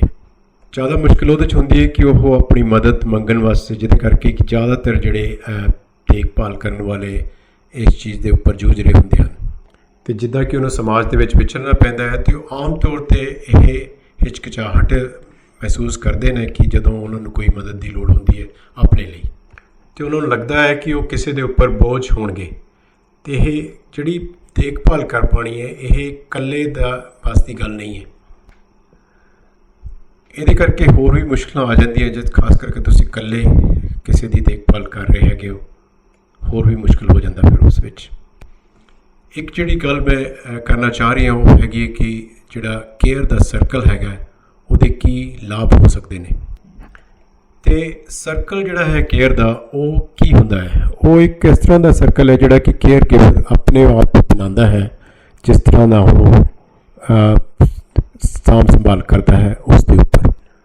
ਸੋ ਦੇਖਭਾਲ ਕਰਨ ਦੇ ਵਜੋਂ ਉਹ ਕੰਮ ਕਰਦੇ ਹੋਏ ਜੇ ਆਪਣੇ ਕੋਈ ਦਿਮਾਗ ਤੋਂ ਕੋਈ ਚੀਜ਼ਾਂ ਜਿਹੜੀਆਂ ਸੋਚਦਾ ਹੈ ਜਾਂ ਉਹ ਕਿਸ ਤਰ੍ਹਾਂ ਦੀ ਉਹ ਦੇਖਭਾਲ ਕਰਦਾ ਹੈ, ਇਹ ਸਾਰੀਆਂ ਚੀਜ਼ਾਂ ਉਹਦੇ ਵਿੱਚ ਹੁੰਦੀਆਂ ਹਨ। ਇਹਦੇ ਨਾਲ ਉਸ ਨੂੰ ਮਦਦ ਮਿਲਦੀ ਹੈ ਕਿ ਉਹ ਆਪਣਾ ਇੱਕ ਸਮਾਜਿਕ ਨੈਟਵਰਕ ਬਣਾ ਸਕੇ ਤੇ ਇਸ ਦੇ ਨਾਲ ਉਹਨਾਂ ਨੂੰ ਉਹਦੇ ਵਿੱਚ ਵੀ ਮਦਦ ਮਿਲਦੀ ਹੈ ਜੇ ਕੋਈ ਉਹਨਾਂ ਦੇ ਆਪਣੇ ਕੋਈ ਜਜ਼ਬਾਤ ਚੱਲ ਰਹੇ ਹਨ, ਉਹਨਾਂ ਨੂੰ ਕਿਸ ਤਰ੍ਹਾਂ ਉਹਨਾਂ ਨੂੰ ਨਜਿੱਠਣਾ ਹੈ ਉਸ ਦੇ ਬਾਰੇ ਵੀ ਉਹਨਾਂ ਨੂੰ ਮਦਦ ਮਿਲਦੀ ਹੈ। ਇਹ ਜਿਹੜਾ ਹੈਲਥ ਕੇਅਰ ਸਿਸਟਮ ਹੈਗਾ ਉਹਦੇ ਉੱਪਰ ਜਿਹੜਾ ਬੋਝ ਹੈਗਾ ਉਸ ਨੂੰ ਵੀ ਘੱਟ ਕਰਨ ਵਿੱਚ ਸਹਾਇਤਾ ਪਹੁੰਚਾ ਸਕਦੀ ਹੈ। ਤੇ ਇਹਦੇ ਨਾਲ ਜਿਹੜੇ ਕਾਫੀ ਜ਼ਿਆਦਾ ਦੇਖਭਾਲ ਕਰਨ ਵਾਲੇ ਆਪਣੀ ਹੀ ਜਿਹੜੀਆਂ ਸਮੱਸਿਆਵਾਂ ਦੇ ਨਾਲ ਜੂਝ ਰਹੇ ਹੁੰਦੇ ਹਨ ਉਹਨਾਂ ਦੇ ਵਿੱਚ ਵੀ ਉਸ ਨੂੰ ਨਜਿੱਠਣ ਦੇ ਵਿੱਚ ਇਹ ਸਹਾਇਤਾ ਕਰ ਸਕਦੀ ਹੈ। ਇਹ ਉਹ ਦੋਨਾਂ ਦੀ ਜਿਹੜੀ ਆਪਣੀ ਜ਼ਿੰਦਗੀ ਨੂੰ ਸੁਧਾਰਨ ਵਿੱਚ ਕਾਫੀ ਸਹਾਇਤਾ ਕਰ ਸਕਦੀ ਹੈ ਜਿਹੜੇ ਕਿ ਦੇਖਭਾਲ ਕਰ ਰਹੇ ਹਨ ਜਾਂ ਫਿਰ ਜਿਹੜੇ ਦੇਖਭਾਲ ਹੋ ਰਹੇ ਹਨ। ਤੇ ਇਹਦੇ ਨਾਲ ਜਿਹੜੇ ਦੇਖਭਾਲ ਕਰਨ ਵਾਲੇ ਹੈ ਉਹਨਾਂ ਦੀ ਸਮੱਸਿਆਵਾਂ ਦਾ ਤੇ ਜਿਹੜੇ ਦੇਖਭਾਲ ਹੋ ਰਹੇ ਹਨ, ਜਿਹੜੇ ਦੇਖਭਾਲ ਲੈ ਰਹੇ ਹਨ ਉਹਨਾਂ ਦੀ ਸਮੱਸਿਆ ਦਾ ਵੀ ਇੱਕ ਇਕੱਤਰ ਤੌਰ 'ਤੇ ਉਹਨਾਂ ਦਾ ਲਾਭ ਪਹੁੰਚਦਾ ਹੈ ਉਹਨਾਂ ਨੂੰ। ਅਤੇ ਸਰਕਲ ਜਿਹੜਾ ਹੈਗਾ ਕੇਅਰ ਦਾ ਉਹਨੂੰ ਕਿਸ ਤਰ੍ਹਾਂ ਬਣਾਉਂਦੇ ਹਾਂ ਅਸੀਂ? ਫੈਮਿਲੀ ਕੇਅਰ ਗਿਵਰ ਜਿਹੜਾ ਹੈਗਾ BC ਦਾ, ਉਸ ਦੇ ਉੱਪਰ ਇਸ ਚੀਜ਼ ਨੂੰ ਦੱਸ ਸਕਦੇ ਹਾਂ ਕਿ ਕਿਸ ਤਰ੍ਹਾਂ ਤੁਸੀਂ ਬਣਾ ਸਕਦੇ ਹੋ। ਅਤੇ ਤੁਸੀਂ ਕੀ ਕਰਨਾ ਹੈ ਕਿ ਤੁਸੀਂ ਆਪਣੀਆਂ ਲੋੜਾਂ ਦੀ ਪਛਾਣ ਕਰਨੀ ਹੈ ਅਤੇ ਇਹ ਨਿਰਧਾਰਿਤ ਕਰਨਾ ਹੈ ਕਿ ਤੁਸੀਂ ਕਿਸ ਤੋਂ ਮਦਦ ਮੰਗ ਸਕਦੇ ਹੋ, ਅਤੇ ਤੁਸੀਂ ਉਹਦੇ ਬਾਅਦ ਫਿਰ ਪੜਤਾਲ ਕਰਨੀ ਹੈ ਕਿ ਤੁਸੀਂ ਕਿਵੇਂ ਮਦਦ ਮੰਗ ਸਕਦੇ ਹੋ, ਕਿਸ ਤੋਂ ਮਦਦ ਮੰਗ ਸਕਦੇ ਹੋ, ਅਤੇ ਨਾਲੇ ਤੁਸੀਂ ਉਹਦੇ ਬਾਅਦ ਫਿਰ ਤੁਸੀਂ ਉਹਦਾ ਵੈਲਿਊ ਵੀ ਕਰਨੀ ਹੈਗੀ ਜਿਹੜਾ ਕੇਅਰ ਦਾ ਸਰਕਲ ਤੁਸੀਂ ਬਣਾ ਰਹੇ ਹੋ। ਅਤੇ ਇਹਦਾ ਕੀ ਮਤਲਬ ਹੈਗਾ ਕਿ ਜੇ ਕੋਈ ਤੁਹਾਡਾ ਦੋਸਤ ਜਾਂ ਕੋਈ ਤੁਹਾਡਾ ਪਰਿਵਾਰ ਦਾ ਮੈਂਬਰ ਜਿਹੜਾ ਹੈ ਜੇ ਤੁਹਾਨੂੰ ਮਦਦ ਦੀ ਪੇਸ਼ਕਸ਼ੀ ਕਰਦਾ ਹੈ ਤਾਂ ਫਿਰ ਤੁਸੀਂ ਕੀ ਕਰੋਗੇ? ਤੁਸੀਂ ਇਹ ਦੇਖਣਾ ਹੈ ਕਿ ਤੁਹਾਡਾ ਇੱਕ ਪਲਾਨ ਜਿਹੜਾ ਹੈ ਉਹ ਤੁਹਾਡੇ ਕੋਲ ਹੋਣਾ ਚਾਹੀਦਾ ਹੈ ਅਤੇ ਤੁਸੀਂ ਆਪਣੀ ਪੇਸ਼ਕਸ਼ ਜਿਹੜੀ ਹੈ ਉਹਦੇ ਬਾਰੇ ਉਹਦਾ ਪਾਲਣ ਕਰੋ। ਅਤੇ ਇੱਕ ਚੀਜ਼ ਬਾਰੇ ਖਾਸ ਜੋ ਤੁਸੀਂ ਦੱਸਣਾ ਚਾਹ ਰਹੇ ਹੋ ਉਹਦੇ ਬਾਰੇ ਤੁਸੀਂ ਦੱਸੋ ਉਹਨਾਂ ਨੂੰ, ਅਤੇ ਉਹਨਾਂ ਨਾਲ ਬਿਲਕੁਲ ਸਿੱਧੇ ਰਹੋ। ਜੋ ਵੀ ਤੁਸੀਂ ਗੱਲ ਕਹਿਣਾ ਚਾਹੁੰਦੇ ਹੋ ਸਿੱਧੇ ਤੌਰ 'ਤੇ ਉਹਨਾਂ ਨਾਲ ਕਰੋ, ਤਾਂ ਕਿ ਜੋ ਤੁਹਾਨੂੰ ਮਦਦ ਚਾਹੀਦੀ ਹੈ ਉਹ ਸਿੱਧੇ ਤੌਰ 'ਤੇ ਤੁਸੀਂ ਉਹਨਾਂ ਨੂੰ ਮੰਗੋ ਉਹਨਾਂ ਤੋਂ। ਜੇ ਤੁਸੀਂ ਉਹਨਾਂ ਨੂੰ ਸਿੱਧੇ ਤੌਰ 'ਤੇ ਪੁੱਛੋਗੇ ਤਾਂ ਲੋਕ ਫਿਰ ਤੁਹਾਡੇ ਨੂੰ ਉਸ ਚੀਜ਼ ਦਾ ਸਹੀ ਦੱਸ ਸਕਣਗੇ ਜੋ ਕਿ ਤੁਸੀਂ ਪੁੱਛਿਆ ਹੈ। ਜਿਹੜੇ ਤੁਹਾਡੀ ਮਦਦ ਵਾਸਤੇ ਆਏ ਹਨ ਉਹਨਾਂ ਦੀ ਕਦਰ ਕਰੋ ਅਤੇ ਉਹਨਾਂ ਨੂੰ ਪ੍ਰਮਾਣਿਤ ਕਰੋ। ਤੁਸੀਂ ਉਹਨਾਂ ਨੂੰ ਬਾਰ-ਬਾਰ ਦੱਸੋ, ਜਤਾਓ ਕਿ ਉਹਨਾਂ ਨੇ ਕਿਸ ਤਰ੍ਹਾਂ ਤੁਹਾਡੀ ਮਦਦ ਕਰ ਰਹੇ ਹਨ। ਉਹਦੇ ਨਾਲ ਉਹ ਹੋਏਗਾ ਕਿ ਉਹ ਉਤਸ਼ਾਹਿਤ ਹੋਣਗੇ ਤੁਹਾਡੀ ਮਦਦ ਕਰਨ ਵਾਸਤੇ, ਅਤੇ ਫਿਰ ਉਹਦੇ ਬਾਅਦ ਤੁਸੀਂ ਉਹਨਾਂ ਨੂੰ ਪੁੱਛਦੇ ਰਹੋ। ਅਤੇ ਇਸ ਤਰ੍ਹਾਂ ਫੈਮਿਲੀ ਕੇਅਰ ਗਿਵਰ ਜਿਹੜੀ ਹੈਗੀ ਉਹ ਤੁਹਾਡੀ ਮਦਦ ਕਰ ਸਕਦੀ ਹੈ। ਅਸੀਂ ਤੁਹਾਡੀ ਇਸ ਮਦਦ ਕਰ ਸਕਦੇ ਹਾਂ ਕਿ ਕੇਅਰ ਦਾ ਸਰਕਲ ਕਿਸ ਤਰ੍ਹਾਂ ਬਣਾਉਣਾ ਹੈ। ਅਸੀਂ ਜਿਹੜਾ ਸਪੋਰਟ ਗਰੁੱਪ ਹੈਗਾ ਉਹ ਵੀ ਉਹਦੇ ਵਿੱਚ ਵੀ ਮਦਦ ਕਰ ਸਕਦੇ ਹਨ, ਜਿਹੜੀ ਕਿ ਆਪਾਂ ਕੇਅਰ ਜਿਹੜੇ ਦੇਖਭਾਲ ਕਰਨ ਵਾਲੇ ਦੀ ਬਣਾਉਣੀ ਹੈ। ਸਾਡੇ ਕੋਲ ਕਾਫੀ ਜ਼ਿਆਦਾ ਔਨਲਾਈਨ ਜਿਹੜੇ ਸਰੋਤ ਹੈਗੇ ਹਨ, ਜਿਹੜੇ ਕਿ ਸਾਡੀ ਵੈਬਸਾਈਟ ਹੈਗੀ ਹੈ familycaregiverbc.ca ਦੇ ਉੱਪਰ। ਇਹ ਸਾਰੀਆਂ ਚੀਜ਼ਾਂ ਉਸ ਦੇ ਉੱਪਰ ਉਪਲਬਧ ਹਨ। ਅਤੇ ਤੁਸੀਂ ਇੱਕ ਕੇਅਰ ਗਿਵਰ ਸਪੋਰਟ ਲਾਈਨ ਵੀ ਹੈਗੀ ਉਹਦੇ ਉੱਪਰ, ਜਿਹੜੀ ਕਿ 1877-520-3267। ਇਹ ਸਪੋਰਟ ਲਾਈਨ ਜਿਹੜੀ ਹੈਗੀ ਹੈ ਸੋਮਵਾਰ ਤੋਂ ਲੈ ਕੇ ਸ਼ੁੱਕਰਵਾਰ ਤੱਕ ਉਪਲਬਧ ਹੈਗੀ ਹੈ। ਤੁਸੀਂ ਇਸ ਦੇ ਉੱਪਰ ਕਾਲ ਕਰਕੇ ਮੈਸੇਜ ਵੀ ਛੱਡ ਸਕਦੇ ਹੋ, ਅਤੇ ਤੁਹਾਨੂੰ ਕੋਈ 1 ਤੋਂ 2 ਦਿਨ ਦੇ ਵਿੱਚ ਕਾਲ ਬੈਕ ਕਰ ਲਏਗਾ, ਤੁਹਾਨੂੰ ਕਾਲ ਦੁਬਾਰਾ ਕਰਕੇ ਦੱਸ ਦੇਗਾ। ਸਾਡੇ ਕੋਲ ਕੇਅਰ ਗਿਵਰ ਦੀ ਕੋਚਿੰਗ ਜਿਹੜੀ ਹੈਗੀ ਉਹ ਵੀ ਉਪਲਬਧ ਹੈਗੀ ਹੈ, ਜਾਣਕਾਰੀ ਹੈਗੀ ਹੈ, ਨਿਊਜ਼ ਲੈਟਰ ਹੈਗੀਆਂ ਨੇ, ਬਲੌਗਸ ਹੈਗੇ ਨੇ, ਆਰਟੀਕਲਸ ਹੈਗੇ ਨੇ, ਇਹ ਸਾਰੀਆਂ ਚੀਜ਼ਾਂ ਉਪਲਬਧ ਹਨ। ਅਤੇ ਕੁਝ ਸਮਾਗਮ ਹਨ ਸਾਡੇ ਜਿਹੜੇ ਸਾਡੀਆਂ ਵੀਡੀਓਜ਼ ਹਨ, ਆਡੀਓ ਹਨ, ਜਿਹੜੀਆਂ ਕਿ ਸਾਡੇ ਉਸ ਵੈਬਸਾਈਟ ਦੇ ਉੱਪਰ ਉਪਲਬਧ ਹਨ। ਤੁਸੀਂ ਸਾਡੀ ਵੈਬਸਾਈਟ ਜ਼ਰੂਰ ਅਤੇ ਉਸ 'ਤੇ ਜਾਓ ਅਤੇ ਸਾਡੀ ਸਪੋਰਟ ਲਾਈਨ ਦੇ ਉੱਪਰ ਜ਼ਰੂਰ ਤੁਸੀਂ ਜਾਓ, ਅਤੇ ਅਸੀਂ ਇੱਥੇ ਤੁਹਾਡੀ ਮਦਦ ਵਾਸਤੇ ਹਾਂ। ਮਿਹਰਬਾਨੀ ਜੀ। ਸਤਿ ਸ਼੍ਰੀ ਅਕਾਲ ਜੀ ਸਾਰਿਆਂ ਨੂੰ। ਮੇਰਾ ਨਾਮ ਕੈਟਲਿਨ ਆਰਚਬੈਲਡ ਹੈ ਕਿ ਮੈਂ ਹਾਰਟ ਅਤੇ ਸਟ੍ਰੋਕ ਮੈਨੀਟੋਬਾ ਦੇ ਵਿੱਚ ਹੈਲਥ ਪਾਲਿਸੀ ਅਤੇ ਇੰਗੇਜਮੈਂਟ ਦੀ ਸਪੈਸ਼ਲਿਸਟ ਹੈਗੀ ਹਾਂ। ਮੈਨੂੰ ਅੱਜ ਇੱਥੇ ਤੁਹਾਡੇ ਨਾਲ ਸਾਰਿਆਂ ਨਾਲ ਵਰਚੁਅਲੀ ਜੁੜ ਕੇ ਬਹੁਤ ਹੀ ਆਨੰਦਿਤ ਮਹਿਸੂਸ ਹੋ ਰਿਹਾ। ਮੈਂ ਇੱਥੇ ਗੱਲ ਕਰਨ ਆਈ ਅੱਜ ਤੇ ਤੁਹਾਡੇ ਆਪਣੇ ਜਿਹੜੇ ਪ੍ਰਬੰਧਨ ਦੇ ਬਾਰੇ ਅਤੇ ਜਾਂ ਫਿਰ ਜਿਹੜਾ ਸਹਿਯੋਗ ਜਿਹੜਾ ਮਿਲ ਸਕਦਾ ਉਹਦੇ ਬਾਰੇ, ਅਤੇ ਨਾਲ ਅਸੀਂ ਗੱਲ ਕਰਾਂਗੇ ਉਹਦੇ ਸਾਰੇ ਸਰੋਤਾਂ ਬਾਰੇ ਜਿਹੜੇ ਕਿ ਉਪਲਬਧ ਹਨ, ਜਿਹੜੇ ਕਿ ਉਹ ਲੋਕ ਜਿਹੜੇ ਇਹਨਾਂ ਨਾਲ ਦਿਲ ਦੀਆਂ ਜਾਂ ਸਟ੍ਰੋਕ ਦੀਆਂ ਤਕਲੀਫਾਂ ਦੇ ਨਾਲ ਜੂਝ ਰਹੇ ਹਨ, ਅਤੇ ਜਾਂ ਉਹ ਜਿਹੜੇ ਕਿ ਉਹਨਾਂ ਦਾ ਧਿਆਨ ਰੱਖ ਰਹੇ ਹਨ। ਉਹਨਾਂ ਆਪਾਂ ਸਰੋਤਾਂ ਬਾਰੇ ਗੱਲ ਕਰਾਂਗੇ। ਮੇਰੇ ਅਹੁਦੇ ਦੇ ਵਿੱਚ ਇਹ ਚੀਜ਼ ਆਉਂਦੀ ਹੈ ਕਿ ਮੈਂ ਉਹ ਸਾਰਿਆਂ ਦੇ ਨਾਲ ਜੁੜਾਂ ਜਿਹੜੇ ਕਿ ਇਸ ਚੀਜ਼ ਦੇ ਉੱਪਰ ਜਾਂ ਤਾਂ ਉਹ ਆਪਣੇ ਦਿਲ ਦੀ ਜਾਂ ਸਟ੍ਰੋਕ ਦੀ ਤਕਲੀਫ ਦੇ ਨਾਲ ਜੂਝ ਰਹੇ ਹਨ, ਜਾਂ ਉਹ ਲੋਕ ਜਿਹੜੇ ਕਿ ਇਹਨਾਂ ਦਾ ਦੇਖਭਾਲ ਕਰ ਰਹੇ ਹਨ, ਜੋ ਇਹਨਾਂ ਤਕਲੀਫਾਂ ਦੇ ਨਾਲ ਜੂਝ ਰਹੇ ਹਨ, ਅਤੇ ਉਹਨਾਂ ਨੂੰ ਸਾਰਿਆਂ ਨੂੰ ਇਸ ਸਰੋਤਾਂ ਦੇ ਬਾਰੇ ਗੱਲ ਕਰੀਏ। ਤੁਸੀਂ ਮੇਰੀ ਇੱਥੇ ਜਾਣਕਾਰੀ ਜਿਹੜੀ ਹੈਗੀ ਹੈ ਉਹ ਤੁਸੀਂ ਲੈ ਸਕਦੇ ਹੋ। ਇੱਥੇ ਤੁਸੀਂ ਦੇਖ ਪਾ ਰਹੇ ਹੋ, ਤੁਸੀਂ ਆਪਣੇ ਕੋਲ ਉਹਨੂੰ ਰੱਖ ਸਕਦੇ ਹੋ ਆਪਣੀ ਜਾਣਕਾਰੀ ਦੇ ਲਈ। ਇਹ ਸਟ੍ਰੋਕ ਦੇ ਜਿਹੜੇ ਕਾਫੀ ਜ਼ਿਆਦਾ ਸਰੋਤ ਹੈਗੇ, ਜਿਨ੍ਹਾਂ ਬਾਰੇ ਅਸੀਂ ਥੋੜ੍ਹੀ ਦੇਰ ਬਾਅਦ ਗੱਲ ਕਰਾਂਗੇ, ਸਾਡੇ ਨਾਲ ਕੁਝ ਜਾਣਕਾਰੀ ਸਾਂਝੀ ਕਰਾਂਗੇ ਹੁਣੇ ਥੋੜ੍ਹੀ ਦੇਰ ਬਾਅਦ, ਜਿਹੜੀ ਕਿ ਲੋਕਾਂ ਦੀ ਮਦਦ ਕਰਦੀ ਹੈ ਉਹਨਾਂ ਨੂੰ ਕਿਸ ਤਰ੍ਹਾਂ ਉਹਨਾਂ ਨੇ ਆਪਣੇ ਆਪ ਨੂੰ ਠੀਕ ਰੱਖਣਾ ਹੈ, ਅਤੇ ਉਹਦੇ ਇਸ ਦੌਰਾਨ ਜਦੋਂ ਕਿ ਉਹ ਇਸ ਇਲਾਜ ਚੱਲ ਰਿਹਾ ਹੁੰਦਾ ਉਦੋਂ ਉਹਨਾਂ ਨੇ ਕੀ ਇਹਦਾ ਧਿਆਨ ਰੱਖਣਾ ਹੈ। ਤੁਸੀਂ ਮੇਰੀ ਜਾਣਕਾਰੀ ਜਿਹੜੀ ਹੈਗੀ ਮੈਨੂੰ ਸੰਪਰਕ ਕਰਨ ਦੀ ਤੁਸੀਂ ਇੱਥੇ ਆਪਣੇ ਕੋਲ ਉਹਦਾ ਨੋਟ ਲੈ ਸਕਦੇ ਹੋ ਅਤੇ ਰੱਖ ਸਕਦੇ ਹੋ। ਅਤੇ ਮੈਂ ਤੁਹਾਡੀ ਖੁਸ਼ੀ ਹੋਵੇ ਕਿ ਮੈਨੂੰ ਜੇ ਤੁਹਾਡੇ ਕੋਈ ਸਵਾਲ ਹੈਗੇ ਨੇ ਇਹਦੇ ਬਾਰੇ ਉਹ ਅੱਜ ਦੀ ਇਸ ਪੇਸ਼ਕਰੀ ਦੇ ਬਾਅਦ ਆਪਾਂ ਸਾਰੇ ਇਹਦੇ ਬਾਰੇ ਗੱਲ ਕਰ ਸਕਦੇ ਹਾਂ ਜੇ ਕੋਈ ਤੁਹਾਨੂੰ ਪੁੱਛਣਾ ਚਾਹੁੰਦੇ ਹੋ ਜਾਂ ਕੋਈ ਸਰੋਤਾਂ ਬਾਰੇ ਕੋਈ ਗੱਲ ਕਰਨਾ ਚਾਹੁੰਦੇ ਹੋ। ਦਿਲ ਤੇ ਸਟ੍ਰੋਕ ਦੀ ਜਿਹੜੀ ਤਕਲੀਫ ਹੈਗੀ ਉਹ ਪਿਛਲੇ 70 ਸਾਲ ਤੋਂ ਕੈਨੇਡੀਅਨਸ ਦੇ ਵਾਸਤੇ ਇੱਕ ਚੁਣੌਤੀ ਬਣੀ ਹੋਈ ਹੈ। ਸਾਡਾ ਨਜ਼ਰੀਆ ਹੈ ਕਿ ਜਿਹੜੀ ਜੀਵਨ ਹੈ ਉਹ ਦਿਲ ਦੀਆਂ ਅਤੇ ਸਟ੍ਰੋਕ ਦੀਆਂ ਬਿਮਾਰੀਆਂ ਤੋਂ ਨਿਰਵਿਘਨ ਹੋਣਾ ਚਾਹੀਦਾ, ਬਿਨਾਂ ਉਹਦੇ ਤੋਂ ਹੋਣਾ ਚਾਹੀਦਾ ਹੈ। ਅਤੇ ਸਾਡਾ ਜਿਹੜਾ ਮਿਸ਼ਨ ਹੈਗਾ ਉਹ ਹੀ ਹੈ ਕਿ ਤੁਹਾਡੀ ਜਿਹੜੀ ਹੈ ਸਿਹਤ ਹੈ ਉਹਨੂੰ ਚੰਗਾ ਬਣਾਇਆ ਜਾਵੇ, ਤੁਹਾਡੀ ਜੀਵਨ ਨੂੰ ਚੰਗਾ ਬਣਾਇਆ ਜਾਵੇ ਅਤੇ ਤੁਹਾਡੀ ਜਿਹੜੀ ਹੈ ਅੱਗੇ ਬਿਮਾਰੀਆਂ ਜੇ ਹੈਗੀਆਂ ਕੋਈ ਅਤੇ ਉਸ ਤੋਂ ਕਿਸ ਤਰ੍ਹਾਂ ਅਸੀਂ ਬਚ ਸਕਦੇ ਹੈਗੇ ਉਹਦੇ ਬਾਰੇ ਸਾਡਾ ਇਹ ਮਿਸ਼ਨ ਹੈ। ਜਦੋਂ ਤੋਂ ਅਸੀਂ ਇਸ 'ਤੇ ਕੰਮ ਕਰਨਾ ਸ਼ੁਰੂ ਕੀਤਾ ਹੈ 1952 ਤੋਂ ਲੈ ਕੇ ਹੁਣ ਤੱਕ ਅਸੀਂ 1.5 ਬਿਲੀਅਨ ਤੱਕ ਰਿਸਰਚ ਫੰਡਿੰਗ ਦੇ ਉੱਪਰ ਅਸੀਂ ਖਰਚ ਕਰ ਚੁੱਕੇ ਹਾਂ, ਜਿਹੜਾ ਕਿ ਇਸ ਦੇ ਜਿਹੜੀ ਕਿ ਇਹ ਰਿਸਰਚ ਦੇ ਉੱਪਰ ਜਿਹੜੀ ਕੋਈ ਪ੍ਰੋਫਿਟ ਨਹੀਂ ਹੈਗੇ, ਕੈਨੇਡਾ ਦੇ ਸਭ ਤੋਂ ਵੱਡੀ ਇੱਕ ਰਿਸਰਚ ਦੇ ਤੌਰ 'ਤੇ ਖਰਚਾ ਗਿਆ ਹੈ। ਇਹ ਤੁਹਾਡੇ ਸਾਹਮਣੇ ਕੁਝ ਉਦਾਹਰਣ ਹਨ ਜਿਹੜੇ ਕਿ ਹੁਣ ਤੱਕ ਜਿਹੜੇ ਕਿ ਰਿਸਰਚ ਦੇ ਉੱਪਰ ਲਗਾਏ ਗਏ ਹਨ ਇਹ ਪਿਛਲੇ ਕੁਝ ਸਾਲਾਂ ਦੇ ਵਿੱਚ। ਇਹ ਇੱਥੇ ਸਾਰੇ ਕੁਝ ਉਦਾਹਰਣ ਤੁਹਾਨੂੰ ਦਿੱਤੇ ਗਏ ਹਨ ਜਿਹੜੇ ਕਿ ਹੁਣ ਤੱਕ ਪਿਛਲੇ ਕੁਝ ਸਾਲਾਂ ਦੇ ਵਿੱਚ ਹਾਰਟ ਅਤੇ ਸਟ੍ਰੋਕ ਵਾਲਿਆਂ ਨੇ ਇਸ ਦੇ ਉੱਪਰ ਕੀਤਾ ਹੈ। ਸਾਡੀ ਸਭ ਤੋਂ ਪਹਿਲੇ ਜਿਹੜੀ ਖੁੱਲ੍ਹੇ ਦਿਲ ਤੇ ਦੀ ਸਰਜਰੀ ਜਿਹੜੀ ਕੀਤੀ ਗਈ ਸੀ ਉਹ 1954 ਵਿੱਚ ਕੀਤੀ ਗਈ ਸੀ ਕੈਨੇਡਾ ਦੇ ਵਿੱਚ। ਜਿਹੜੀ ਕਿ ਤਕਨੀਕ ਜਿਹੜੀ ਹਾਰਟ ਅਤੇ ਸਟ੍ਰੋਕ ਵਾਲਿਆਂ ਨੇ ਵਰਤੀ ਸੀ ਉਹਨੂੰ ਸਾਂਝਾ ਕੀਤਾ ਗਿਆ ਸੀ ਇਹਦੇ ਵਿੱਚ। 1983 ਦੇ ਵਿੱਚ ਡਾਕਟਰ ਰੋਬਰਟ ਕੋਟੇ ਜਿਹੜੇ ਹੈਗੇ ਉਹਨਾਂ ਨੇ ਇੱਕ ਸਰਜਰੀ ਪਰਫਾਰਮ ਕੀਤੀ ਸੀ ਨਿਊਰੋਲੋਜੀਕਲ ਦੇ ਉੱਪਰ, ਜਿਹੜੀ ਕਿ ਕੈਨੇਡੀਅਨ ਨਿਊਰੋਲੋਜੀਕਲ ਸਕੇਲ ਦੇ ਉੱਪਰ ਦੀ ਤਕਨੀਕ ਵਰਤ ਕੇ ਉਹਨਾਂ ਨੇ ਜਿਹੜੀ ਕਿ ਹੁਣ ਪੂਰੇ ਦੁਨੀਆ ਦੇ ਵਿੱਚ ਵਰਤੀ ਜਾ ਰਹੀ ਹੈ ਉਹ ਉਹਨਾਂ ਨੇ ਵਰਤੀ ਸੀ ਇੱਥੇ। ਅਤੇ ਆਖਿਰ ਦੇ ਵਿੱਚ 2009 ਦੇ ਵਿੱਚ ਇੱਕ ਸਰਜਰੀ ਜਿਹੜੀ ਕਿ ਜਨਮ ਤੋਂ ਪਹਿਲੇ ਦੀ ਕੀਤੀ ਜਾਣ ਵਾਲੀ ਸਰਜਰੀ ਹੈਗੀ ਕਿ ਜਿਹੜੀ ਕਿ ਕੋਈ ਦਿਲ ਦੀਆਂ ਬਿਮਾਰੀਆਂ ਵਾਸਤੇ ਕੀਤੀ ਜਾਂਦੀ ਹੈ ਉਹ ਕੀਤੀ ਗਈ ਸੀ। ਇਹ ਸਾਰੀ ਜਾਣਕਾਰੀ ਜਿਹੜੀ ਕਿ ਤੁਸੀਂ ਲੈ ਸਕਦੇ ਹੈਗੇ ਹੋ ਅਸੀਂ ਕੀ ਕਰਦੇ ਹੈਗੇ ਆ ਉਹ ਜਿਹੜਾ ਟੈਬ ਹੈਗਾ ਜਿਹੜਾ ਹਾਰਟ ਅਤੇ stroke.ca ਵੈਬਸਾਈਟ ਦੇ ਉੱਪਰ। ਸਭ ਤੋਂ ਪਹਿਲੇ ਜਿੱਥੇ ਤੁਸੀਂ ਜਾ ਸਕਦੇ ਹੈਗੇ ਹੋ ਇਸ ਬਾਰੇ ਜਾਣਕਾਰੀ ਲੈਣ ਵਾਸਤੇ ਉਹ ਨਿਸ਼ਚਿੰਤ ਹੈ, ਮਤਲਬ ਹਾਰਟ ਅਤੇ ਸਟ੍ਰੋਕ ਸਾਡੀ ਵੈਬਸਾਈਟ ਜਿਹੜੀ ਹੈ ਉਹਦੇ ਉੱਪਰ ਹੈ।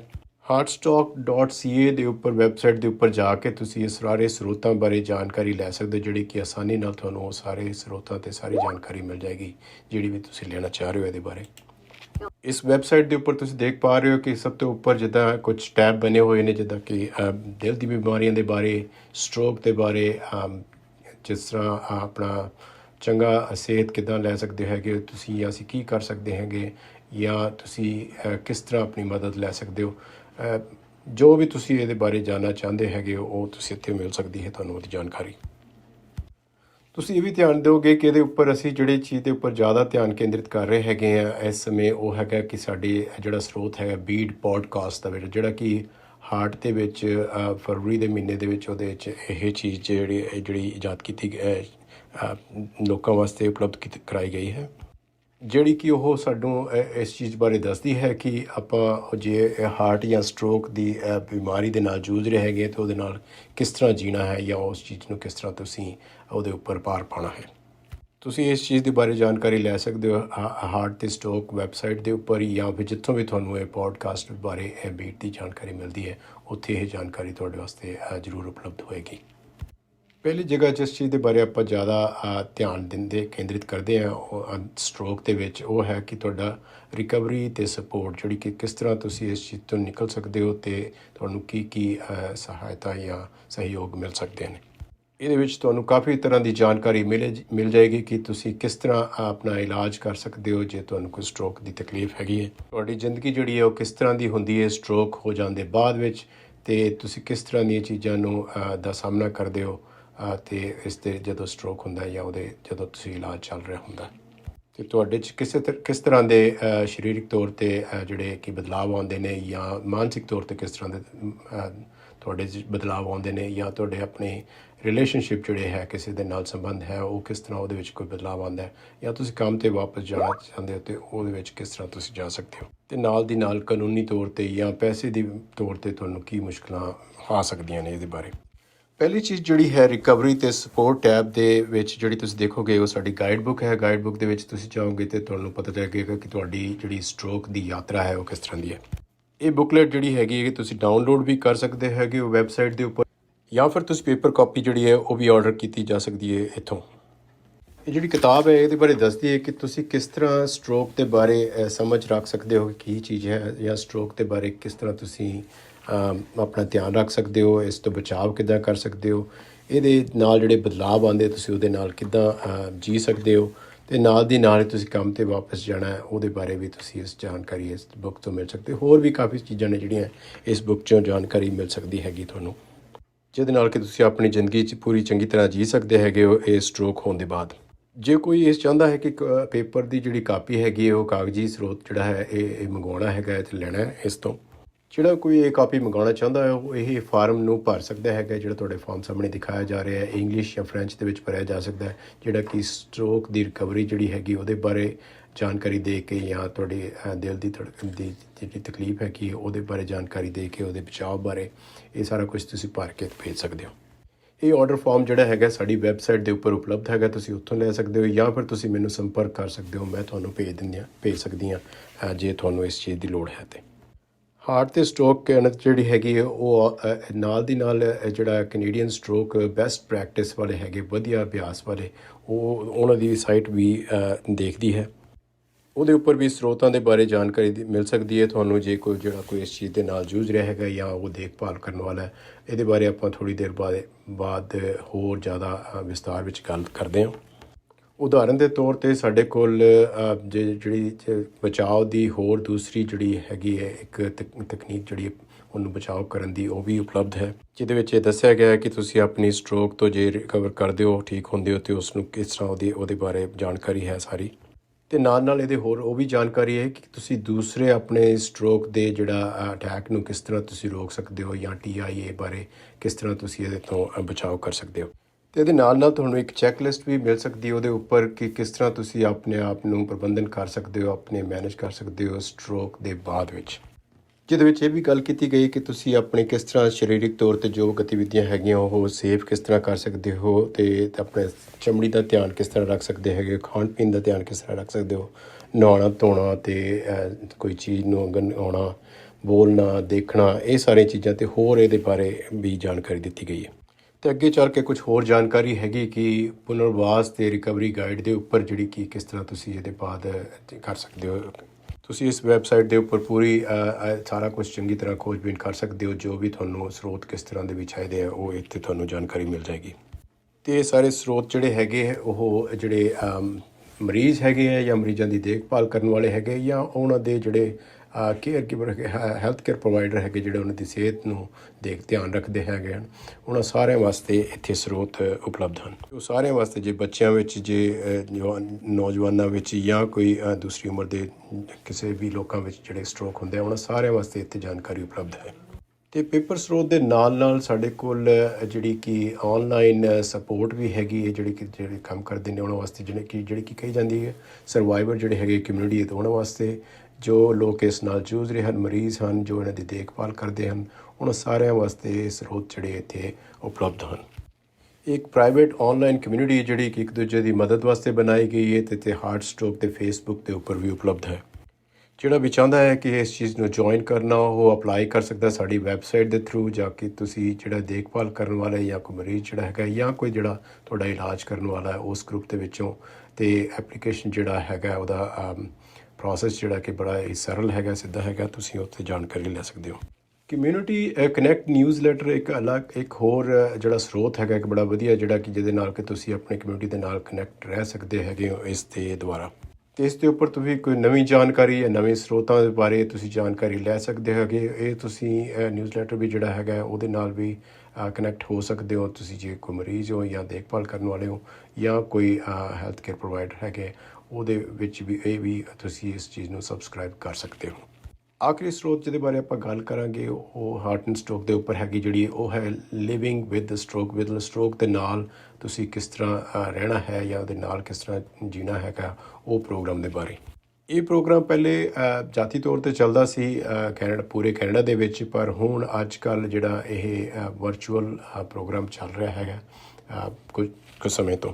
ਇਹ ਜਿਹੜਾ ਹੈਗਾ ਕਿ ਜਿਹੜਾ ਸਟ੍ਰੋਕ ਦੇ ਨਾਲ ਜਿਹੜਾ ਤੁਸੀਂ ਇਸ ਪ੍ਰੋਗਰਾਮ ਜਿਹੜਾ 8 ਹਫ਼ਤੇ ਦਾ ਪ੍ਰੋਗਰਾਮ ਹੈ ਪੂਰਾ, ਜਿਹਦੇ ਵਿੱਚ ਕੀ ਸਿਖਾਇਆ ਜਾਂਦਾ, ਦੱਸਿਆ ਜਾਂਦਾ ਕਿ ਤੁਸੀਂ ਕਿਸ ਤਰ੍ਹਾਂ ਇਹਦੇ ਨਾਲ ਚੱਲਣਾ ਹੈ, ਕਿਸ ਤਰ੍ਹਾਂ ਇਹਨੂੰ ਪ੍ਰਬੰਧ ਕਰਨਾ ਹੈ, ਅਤੇ ਉਹ ਜੇ ਹੋ ਜਾਂਦਾ ਤਾਂ ਉਹਦੇ ਨਾਲ ਕੀ ਤੁਹਾਨੂੰ ਸਾਰੇ ਉਹ ਜਾਣਕਾਰੀ ਅਤੇ ਸਿਖਲਾਈ ਦਿੱਤੀ ਜਾਂਦੀ ਹੈ ਇਸ ਪ੍ਰੋਗਰਾਮ ਦੇ ਦੌਰਾਨ ਉਸ 8 ਹਫ਼ਤਿਆਂ ਦੇ ਵਿੱਚ। ਹਾਰਟ ਸਟ੍ਰੋਕ ਵਾਲੇ ਅਸੀਂ ਸਾਡਾ ਟੀਚਾ ਹੈਗਾ ਕਿ ਇਸ ਪ੍ਰੋਗਰਾਮ ਨੂੰ ਦੁਬਾਰਾ ਤੋਂ ਅਸੀਂ ਜਾਤੀ ਤੌਰ 'ਤੇ ਲੈ ਕੇ ਆਈਏ, ਜਿਹੜਾ ਕਿ ਅਸੀਂ ਪਹਿਲੇ ਵੀ ਚੱਲਦਾ ਸੀਗਾ, ਤਾਂ ਕਿ ਪੂਰੀ ਸਹਾਇਤਾ ਅਤੇ ਮਦਦ ਮਿਲ ਸਕੇ ਜਿਨ੍ਹਾਂ ਨੂੰ ਇਸ ਦੀ ਲੋੜ ਹੈ। ਜਿਹੜਾ ਵੀ ਇਸ ਪ੍ਰੋਗਰਾਮ ਨੂੰ ਸ਼ਾਮਿਲ ਹੋਣਾ ਚਾਹੁੰਦਾ ਇਹਦੇ ਵਿੱਚ, ਉਹ ਤੁਸੀਂ ਔਨਲਾਈਨ ਤੁਸੀਂ ਅਪਲਾਈ ਕਰ ਸਕਦੇ ਹੈਗੇ, ਅਤੇ ਤੁਹਾਡੀ ਵੇਟਿੰਗ ਲਿਸਟ ਵਿੱਚ ਨਾਮ ਪਾ ਦਿੱਤਾ ਜਾਏਗਾ। ਤਾਂ ਅਸੀਂ ਤੁਹਾਨੂੰ ਸੰਪਰਕ ਕਰਾਂਗੇ ਜਦੋਂ ਵੀ ਇਹ ਪ੍ਰੋਗਰਾਮ ਉਪਲਬਧ ਹੋਏਗਾ ਉਸ ਦੇ ਨੇੜੇ ਜਾ ਕੇ। ਕਿਰਪਾ ਕਰਕੇ ਜੇ ਤੁਹਾਡਾ ਕੋਈ ਵੀ ਕਿਸੇ ਤਰ੍ਹਾਂ ਦਾ ਵੀ ਸਵਾਲ ਹੋਵੇ ਇਸ ਪੇਸ਼ਕਾਰੀ ਦੇ ਬਾਰੇ, ਜੋ ਵੀ ਅਸੀਂ ਇਸ ਜਾਣਕਾਰੀ ਪ੍ਰਦਾਨ ਕੀਤੀ ਹੈ, ਤੁਸੀਂ ਮੈਨੂੰ ਸਵਾਲ ਜਿਹੜੇ ਹੈ ਤੁਸੀਂ ਈਮੇਲ ਕਰ ਸਕਦੇ ਹੋ caitlin.archibald@heartstroke.ca ਦੇ ਉੱਪਰ, ਜਾਂ ਮੇਰਾ ਫ਼ੋਨ ਨੰਬਰ ਹੈ 204992233131। ਅਤੇ ਮੈਨੂੰ ਖੁਸ਼ੀ ਹੋਏਗੀ ਕਿਸੇ ਤਰ੍ਹਾਂ ਦਾ ਵੀ ਕੋਈ ਲਿੰਕ ਜੇ ਤੁਹਾਨੂੰ ਜ਼ਰੂਰਤ ਹੈਗੀ ਇਸ ਲਿੰਕ ਨੂੰ ਮੈਂ ਤੁਹਾਨੂੰ ਭੇਜ ਸਕਾਂ ਸਿੱਧੇ, ਜਾਂ ਕੋਈ ਕਿਸੇ ਤਰ੍ਹਾਂ ਦਾ ਵੀ ਤੁਹਾਡਾ ਕੋਈ ਸਵਾਲ ਹੈਗਾ, ਉਸ ਸਵਾਲ ਦਾ ਮੈਂ ਜਵਾਬ ਤੁਹਾਨੂੰ ਦੇ ਸਕਾਂ ਜੇ ਤੁਹਾਡੇ ਕੋਈ ਪੁੱਛਣਾ ਚਾਹੁੰਦੇ ਹੋ ਅਤੇ ਹਾਰਟ ਸਟ੍ਰੋਕ ਦੇ ਬਾਰੇ। ਅਤੇ ਮਿਹਰਬਾਨੀ ਜੀ ਤੁਹਾਡਾ ਇੱਥੇ ਸਾਰਿਆਂ ਦਾ ਅੱਜ ਜੁੜਨ ਦੇ ਨਾਲ ਇਸ ਪੇਸ਼ਕਾਰੀ ਦੇ ਬਾਅਦ। ਧੰਨਵਾਦ। BC ਸੀਨੀਅਰਸ ਗਾਈਡ ਜਿਹੜੀ ਪੰਜਾਬੀ ਤੇ ਇੰਗਲਿਸ਼ ਵਿੱਚ ਵੀ ਹੈਗੀ, ਦੋਨੋਂ ਤੁਸੀਂ ਉਸ ਚੀਜ਼ ਨੂੰ ਵਾਚ ਕਰ ਸਕਦੇ ਹੋ। ਜਿਹੜੇ ਕਮਿਊਨਿਟੀ ਕੋਈ ਵੀ ਜਿਹੜਾ ਪ੍ਰੋਗਰਾਮ ਹੈ ਉਹ ਬਿਨਾਂ ਕਮਿਊਨਿਟੀ ਪਾਰਟਨਰਸ ਤੋਂ ਨਹੀਂ ਹੁੰਦਾ। ਸੋ ਜਿਹੜੇ ਸਾਡੇ ਸਾਰੇ ਕਮਿਊਨਿਟੀ ਪਾਰਟਨਰਸ ਨੇ ਉਹਨਾਂ ਦਾ ਤੇ ਮੀਡੀਆ ਪਾਰਟਨਰਸ ਦਾ ਅਸੀਂ ਬਹੁਤ ਧੰਨਵਾਦ ਕਰਦੇ ਹਾਂ ਕਿ ਉਹਨਾਂ ਨੇ ਸਾਨੂੰ ਬਹੁਤ ਸਹਿਯੋਗ ਦਿੱਤਾ। ਇਸ ਕੋਵਿਡ-19 ਦੇ ਵਿੱਚ ਬੜੀ ਮੁਸ਼ਕਲ ਹੈ ਕਿ ਫਿਜ਼ੀਕਲੀ ਪ੍ਰੋਗਰਾਮ ਨਹੀਂ ਸੀ ਹੋ ਸਕਦਾ ਜਦੋਂ ਅਸੀਂ ਆਰਗੇਨਾਈਜ਼ ਕੀਤਾ ਸੀ, ਪਰ ਮੀਡੀਆ ਨੇ ਸਾਡੀ ਬਹੁਤ ਮਦਦ ਕੀਤੀ ਹੈ ਤੇ ਉਹਨਾਂ ਸਾਰਿਆਂ ਦਾ ਬਹੁਤ ਧੰਨਵਾਦ। ਉਹਨਾਂ ਸਾਰਿਆਂ ਨੂੰ ਪਤਾ ਵੀ ਕੌਣ ਨੇ, ਬਾਕੀਆਂ ਦੀ ਤੁਹਾਡੀ ਇੱਥੇ ਲਿਸਟ ਅਸੀਂ ਸ਼ੋਅ ਕਰ ਦਾਂਗੇ। ਫਿਰ ਇਸ ਤੋਂ ਇਲਾਵਾ ਜਿਹੜੇ ਨਾ ਮੈਂ ਸਮਝਦਾ ਵੀ ਕੋਈ ਵੀ ਜਿਹੜੀ ਆਰਗੇਨਾਈਜੇਸ਼ਨ, ਕੋਈ ਵੀ ਜਿਹੜਾ ਫੰਕਸ਼ਨ ਹੈ, ਉਹਦੇ ਪਿੱਛੇ ਜਿਹੜਾ ਮੇਨ ਜਿਹੜਾ ਕੰਮ ਕਰਨ ਵਾਲੇ ਹੁੰਦੇ ਨੇ ਉਹ ਸਾਡੀ ਹੈਗੀ ਇੱਥੇ ਆਈਕੌਨ ਦੀ ਜਿਹੜੀ ਟੀਮ ਹੈ, ਤੇ ਨਿਊ ਟੀਮ ਆਈਕੌਨ ਦੀ। ਉਹਨਾਂ ਨੇ ਐਕਸਲੈਂਟ ਜੌਬ ਕੀਤਾ, ਲੀਡਰਸ਼ਿਪ ਉਹਨਾਂ ਨੇ ਦਿਖਾਈ ਹੈ ਮੁਸ਼ਕਲ ਟਾਈਮ ਦੇ ਵਿੱਚ। ਸੋ ਵੀ ਆਰ ਸੋ ਗ੍ਰੇਟਫੁਲ ਕਿ ਉਹਨਾਂ ਦਾ ਅਸੀਂ ਕਰੀਏ। ਉਹਨਾਂ ਦਾ we are so grateful, they have done exceptionally good job. ਫਿਰ ਨੈਕਸਟ ਜਿਹੜੇ ਸਾਡੇ ਸਪੀਕਰ ਸੀ, doctor Preet Chahal, doctor Leena Jain, doctor Rajiv ਰੇਬਾਏ and Victoria Lloyd and Caitlin Archibald, ਉਹਨਾਂ ਦਾ ਬਹੁਤ ਧੰਨਵਾਦ ਕਿ ਉਹਨਾਂ ਨੇ ਇਸ ਪ੍ਰੋਗਰਾਮ ਵਿੱਚ ਪਾਰਟਿਸਿਪੇਟ ਕੀਤਾ। ਇਸ ਤੋਂ ਇਲਾਵਾ ਜਿਹੜੀ ਤੁਸੀਂ ਦੇਖੀ ਸੀ ਵੀ ਜਿਹੜੀ ਪ੍ਰੈਜੈਂਟੇਸ਼ਨ ਦੇ ਟਾਈਮ ਜਿਹੜੀ ਟਰਾਂਸਲੇਸ਼ਨ ਸੀ ਨਾ, ਉਹ ਐਕਸੈਪਸ਼ਨਲੀ ਗੁੱਡ ਟਰਾਂਸਲੇਸ਼ਨ ਸੀ। ਤੇ ਉਹਦੇ ਵਿੱਚ ਸੁਰਜੀਤ ਕਲਸੀ, ਪ੍ਰਦੀਪ ਬੈਂਸ, ਅੰਮ੍ਰਿਤ ਚੰਦਨ, ਸੁਖਵੰਤ ਬਨਵੈਦ, ਇਹਨਾਂ ਨੇ ਸਾਡੀ ਮਦਦ ਕੀਤੀ। ਅਸੀਂ ਜਿਹੜੇ ਸਾਡੇ ਜਿੱਥੇ ਵਿਊਇੰਗ ਹਬਸ ਨੇ, ਆਪਣਾ ਲక్ష్ਮੀ ਨਾਰਾਇਣ ਜਿਹੜਾ ਟੈਂਪਲ ਹੈ ਉਹਦੇ ਵਿੱਚ ਮਿਸਟਰ ਹੋਂਡਾ, ਉਹ ਹਮੇਸ਼ਾ ਤੋਂ 11 ਸਾਲਾਂ ਤੋਂ ਸਾਡੇ ਨਾਲ ਨੇ। ਉਹਨਾਂ ਨੇ ਬਹੁਤ ਇਸ ਕੰਮ ਦੇ ਵਿੱਚ ਸਾਡਾ ਸਹਿਯੋਗ ਦਿਖਾਇਆ। ਉਹਨਾਂ ਦੇ ਨਾਲ ਉੱਥੇ ਅਨੂਪ ਨੇ ਜਿਹੜੇ ਕਿ ਇਸ ਚੀਜ਼ ਨੂੰ ਜਿਹੜਾ ਇਨਫੋਰਮੇਸ਼ਨ ਦੀ ਟਰਾਂਸਲੇਸ਼ਨ ਪਲੱਸ ਜਿਹੜਾ ਪੇਪਰ ਵਰਕ ਤੁਹਾਡੇ ਤੇ ਇਕੱਠਾ ਕਰਨਗੇ। ਹਰਲੀਨ ਚੌਹਾਨ ਨੇ ਆਪਣੇ ਗੁਰੂ ਨਾਨਕ ਸਿੱਖ ਗੁਰਦੁਆਰਾ ਦੇ ਵਿੱਚ ਉੱਥੋਂ ਆਪਣੀ ਇਨਫੋਰਮੇਸ਼ਨ ਉਹ ਸਾਡੇ ਤੁਹਾਡੇ ਤੱਕ ਪਹੁੰਚਾ ਰਹੇ ਨੇ ਤੇ ਵਾਪਸ ਉਹ ਆਈਕੌਨ ਨੂੰ ਦੇਣਗੇ ਵੀ ਲੋਕਾਂ ਦੇ ਕੀ ਵਿਚਾਰ ਸਨ। ਇਸ ਤੋਂ ਇਲਾਵਾ ਜਿਹੜੀਆਂ ਦੋਨੀ ਆਰਗੇਨਾਈਜੇਸ਼ਨ ਦੇ ਜਿਹੜੇ ਪ੍ਰੈਜ਼ੀਡੈਂਟ ਨੇ, ਅਸੀਂ ਉਹਨਾਂ ਦਾ ਬਹੁਤ ਧੰਨਵਾਦ ਕਰਨੇ ਆ ਕਿ ਉਹਨਾਂ ਨੇ ਸਾਨੂੰ ਇਸ ਟਾਈਮ ਦੇ ਵਿੱਚ ਸਹਿਯੋਗ ਦਿੱਤਾ। ਇਹ ਟਾਈਮ ਬੜਾ ਮੁਸ਼ਕਲ ਸੀ ਕਿਉਂਕਿ ਇਹ ਕੋਵਿਡ ਦੇ ਟਾਈਮ ਦੇ ਵਿੱਚ ਇਹ ਕੰਮ ਔਖਾ ਹੁੰਦਾ, ਪਰ ਫਿਰ ਵੀ ਬਹੁਤ ਟਰਾਈ ਕੀਤੀ ਹੈ। ਤੇ ਜਿਹੜਾ ਸਾਰਾ ਪ੍ਰੋਗਰਾਮ ਅਸੀਂ ਕੀਤਾ ਇਹਨੂੰ ਅਸੀਂ ਆਈਕੌਨ ਦੀ ਵੈਬਸਾਈਟ ਤੇ ਅਸੀਂ ਪੋਸਟ ਕਰ ਦੇਣਾ ਕਿ ਤੁਸੀਂ ਇਹਨੂੰ ਵਾਚ ਕਰ ਸਕਦੇ ਹੋ। ਆਉਣ ਵਾਲੇ ਸਮੇਂ ਵਿੱਚ ਕੁਝ ਟਾਈਮ ਦੇ ਬਾਅਦ ਅਸੀਂ ਪੋਸਟ ਕਰਾਂਗੇ ਤੇ ਫਿਰ ਤੁਸੀਂ ਵੇਖ ਸਕਦੇ ਹੋ। ਪਹਿਲਾਂ ਵੀ ਅਸੀਂ ਬਹੁਤ ਪ੍ਰੋਗਰਾਮ ਆਪਣੀ ਭਾਸ਼ਾ ਵਿੱਚ ਕੀਤੇ ਨੇ ਤੇ ਮੈਂ ਸਮਝਦਾ ਵੀ ਆਈਕੌਨ ਦੀ ਪਿਛਲੇ 11 ਸਾਲਾਂ ਵਿੱਚ ਬੜੀ ਸਿਗਨੀਫੀਕੈਂਟ ਕੰਟਰੀਬਿਊਸ਼ਨ ਹੈ ਕਿ ਅਸੀਂ ਕਮਿਊਨਿਟੀ ਦੇ ਨਾਲ ਮਿਲ ਕੇ, ਕਮਿਊਨਿਟੀ ਦੇ ਫਿਜ਼ੀਸ਼ੀਅਨਸ ਦੇ ਨਾਲ, ਹੋਰ ਹੈਲਥ ਕੇਅਰ ਪ੍ਰੋਵਾਈਡਰ ਦੇ ਨਾਲ ਮਿਲ ਕੇ ਤੁਹਾਡੇ ਤੱਕ ਪ੍ਰੋਗਰਾਮ ਪਹੁੰਚਾਉਂਦੇ ਹਾਂ ਤਾਂ ਕਿ ਤੁਸੀਂ ਜਿਹੜੀਆਂ ਲੰਬੇ ਸਮੇਂ ਦੀਆਂ ਬਿਮਾਰੀਆਂ ਨੇ ਉਹਨਾਂ ਨੂੰ ਮੈਨੇਜ ਕਰ ਸਕੋ ਘਰ ਦੇ ਵਿੱਚ। ਤੇ ਇਸ ਵਾਰੀ ਸਟ੍ਰੋਕ ਤੇ ਤਾਂ ਫੋਕਸ ਕੀਤਾ ਸੀ ਕਿਉਂਕਿ ਜਿਹੜੀਆਂ ਸਾਰੀਆਂ ਬਿਮਾਰੀਆਂ ਨੇ ਅਖੀਰ ਦੇ ਵਿੱਚ ਜਾਂ ਤੁਹਾਨੂੰ ਸਟ੍ਰੋਕ ਵੱਲ ਖੜਦੀਆਂ ਨੇ ਜਾਂ ਤੁਹਾਨੂੰ ਹਾਰਟ ਅਟੈਕ ਵੱਲ ਖੜਦੀਆਂ ਨੇ। ਸੋ ਮੈਂ ਸਮਝਦਾ ਕਿ ਇਸ ਟਾਈਮ ਦੇ ਵਿੱਚ ਅਸੀਂ ਜਾਣ ਤੋਂ ਪਹਿਲਾਂ ਤੁਹਾਨੂੰ ਸਾਰਿਆਂ ਦਾ ਧੰਨਵਾਦ ਕਰੀਏ ਜਿਨ੍ਹਾਂ ਨੇ ਵਾਚ ਕੀਤਾ ਤੇ ਪਲੱਸ ਡਾਕਟਰ ਕੈਂਡਲ ਹੋ ਜਿਹੜੇ ਕਿ ਓਵਰਆਲ ਇੰਚਾਰਜ ਨੇ ਇਸ ਪ੍ਰੋਗਰਾਮ ਦੇ ਉਹਨਾਂ ਦਾ ਵੀ ਮੈਂ ਬਹੁਤ ਧੰਨਵਾਦ ਕਰਨਾ ਕਿ ਉਹਨਾਂ ਨੇ ਬਹੁਤ ਮਿਹਨਤ ਕੀਤੀ ਹੈ ਤੇ ਇਸ ਤੋਂ ਇਲਾਵਾ ਜਿਹੜੇ ਸਾਡੇ ਸਪੋਰਟ ਸਟਾਫ ਇੱਥੇ ਸਾਰਾ ਜਿਹੜਾ ਉਹਨਾਂ ਨੇ ਜਾਂ ਜਿਹੜੇ ਆਰਗੇਨਾਈਜ਼ ਕਰਦੇ ਪਏ ਨੇ it takes a lot of time and efforts and we are so grateful they have done an exceptionally good job and hopefully when we do the next program we will have in person because I think idea ਹੈਗਾ ਵੀ ਲੋਕਾਂ ਤੱਕ reach ਕਰਨਾ information provide ਕਰਨੀ ਤੇ ਮੇਰੇ left side ਤੇ Harman is assisting me for the last 2 days and I just want to say we are so grateful that you're working so hard and ਸਾਡਾ programme ਦੀ success ਵਿੱਚ ਤੁਹਾਡਾ ਸਾਰਿਆਂ ਦਾ ਜਿੰਨੇ ਵੀ ਇੱਥੇ ਹੈਗੇ ਤੁਹਾਡੇ ਉਹਨਾਂ ਦਾ ਬਹੁਤ ਹੱਥ ਹੈ ਸੋ ਸਾਰਿਆਂ ਦਾ ਬਹੁਤ ਧੰਨਵਾਦ ਤੇ ਫਿਰ ਮਿਲਦੇ ਹਾਂ ਅਗਲੇ ਸਾਲ ਜਦੋਂ ਵੀ ਮੌਕਾ ਮਿਲਿਆ ਇਨ ਪਰਸਨ ਮਿਲਣ ਦਾ ਸਾਰਿਆਂ ਨੂੰ ਸਤਿ ਸ਼੍ਰੀ ਅਕਾਲ ਤੇ ਗੁੱਡ ਈਵਨਿੰਗ ਨਮਸਕਾਰ ਗੁੱਡ ਬਾਏ